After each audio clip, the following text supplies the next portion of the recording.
Hello guys, Mahesh JK Mahesh YouTube சேனலுக்கு வரவேற்கிறேன். நான் இன்றைக்கி ஒரு சிறுகதை சொல்லணும்னு ஆசைப்பட்றேன். அது ஒரு சின்ன கதை தான், கேளுங்க சரிங்களா? இன்னும் அது கற்பனை கதை இல்லை, உண்மை கதை, நடந்த கதை, வாழ்க்கையில் ஜெயிச்ச கதை சரிங்களா? ஒரு சின்ன பொண்ணு, அவள் பேர் மாரி. அவளுக்கு யாரும் இல்லை. மாரி சின்ன வயசில் இருந்தே ஹாஸ்டலில் தங்கி படிக்கிறாள். ஹாஸ்டலில் எல்லாருக்கும் வேலை, படிப்பு, விளையாட்டு எல்லாம் இருக்கும். ஹாஸ்டலில் படித்த எல்லாருமே அவரவருக்கு கொடுத்த வேலையை கரெக்டாக பண்ணுவாங்க. மாரியும் அப்படி தான். ஆனால் சோம்பேறித்தனம் உண்டு. கொடுத்த வேலையை லேட்டாக தான் முடிப்பான். இப்படி நாட்கள் கடந்தன. எல்லோரும் நல்லா படிப்பாங்க. மாரியும் கொஞ்சம் சுமாராக தான். ஸ்கூலில் ஒரு நாள் மார்க் எடுக்கிறவங்களுக்கு பரிசு கொடுக்குறாங்க. மாரியும் பார்க்குறான், நம்மளும் பரிசு வாங்கினா எப்படி இருக்கும் மனசுக்குள்ளே நினைக்கிறான். அப்போ நம்மளும் பரிசு வாங்க என்ன பண்ணணும்னு யோசிக்கிறான். ஏன்னா மாரி சோம்பேறித்தனம் பண்ணுவா, மார்க்கும் சுமாராக தான் எடுப்பாள். ஆனாலும் மாரி நம்மளும் எப்படியாவது கண்டிப்பாக பரிசு வாங்கணும்னு எண்ணம் வந்து கொண்டே இருக்குது. மாரிக்கு 10ஆம் வகுப்பு படிக்கும்போது இந்த வாட்டி எப்படியாவது நான் பரிசு வாங்கணும் படிக்கிறா. மாரிக்கு 10ஆம் வகுப்பில் பிடிச்ச பாடம் கணிதம் மட்டும்தான். ஆனால் பிடிக்காத பாடம் அறிவியல். 10ஆம் வகுப்பு ஆண்டு இறுதி தேர்வு வருது. தேர்வுக்கு ரெடி ஆகிறா. எல்லா பாடமும் முயற்சி பண்ணி படிக்கிறா.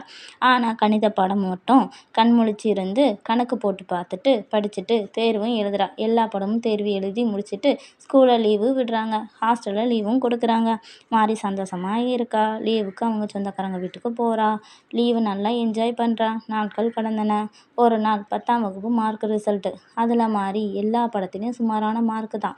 எந்த பாடத்தில் கண்முழிச்சு படித்தாலோ அந்த பாடத்தில் மார்க்கு குறைவு. எந்த பாடம் அவளுக்கு பிடிக்காதோ அதில் மார்க்கு 100க்கு 100 செண்டம். ஆச்சரியப்பட்டா மாரி. லீவு முடிகிறது. ஸ்கூலில் தொடங்குது. மாரி ஸ்கூலுக்கு போகிறா. மாரி ஏதோ கவலையில் இருக்கா. பிடிச்ச பாடத்தில் மார்க் இல்லை என சோகம். பரிசு கிடைக்காது என்று எண்ணம். 11ஆம் வகுப்பு போகிறா. நாட்கள் செல்கிறது. ஸ்கூலில் சின்ன விழா நடக்குது. நல்ல மார்க் எடுத்து எல்லாருக்கும் பரிசு கொடுக்க போகிறாங்க.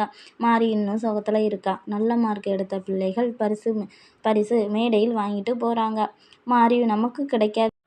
நம்ம ஒரு பாடத்தில் தான் மார்க்கு நல்லா எடுத்திருக்கோம். அடுத்த வாட்டி பரிசு வாங்கணும் என யோசிச்சுட்டு கை தட்டிட்டு இருக்கா. மேடையில் மாரின்னு பெயர் வாசிக்கிறாங்க. வேறு சிந்தனையில் இருக்கா. பக்கத்தில் இருந்த தோழி மாரி மாரின்னு கூப்பிடுறா. மாரி சொல்லு என்ன அப்படின்னு கேட்குறா.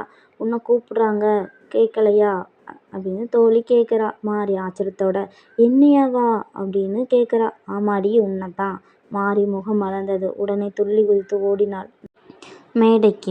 மேடையில் பரிசு வாங்கினாள். அளவில்லா சந்தோஷம். எல்லாரும் மாரிக்கு கை தட்டுறாங்க. மேடையில் ஆனந்த கண்ணீரோடு பார்க்கல. கனவு கண்டாள். அது ஒரு நாள் நினைவாகும் என்பதை உணர்ந்தாள். வாழ்க்கை மாரிக்கு புரிய வச்சது. எல்லாத்துக்கும் முக்கியத்துவம் கொடுக்க வேண்டும். எது நடந்தாலும் எது வந்தாலும் பார்த்துக்கணும். தோல்வியோ வெற்றியோ எதுனாலும் ஏற்றுக்கணும். நம்ம கடமையை நம்ம செய்யணும். குறிக்கோள் கொண்டு நடந்தால் மாரி. கனவு காணுங்கள். உங்கள் கனவு நினைவாகும். மாரி முயற்சி எடுத்தால் படிப்பில் வெற்றி பெற்றாள். வாழ்க்கை அழகை ரசித்தாள். மாரி கதை கேட்ட அனைவருக்கும் நன்றி, வணக்கம்.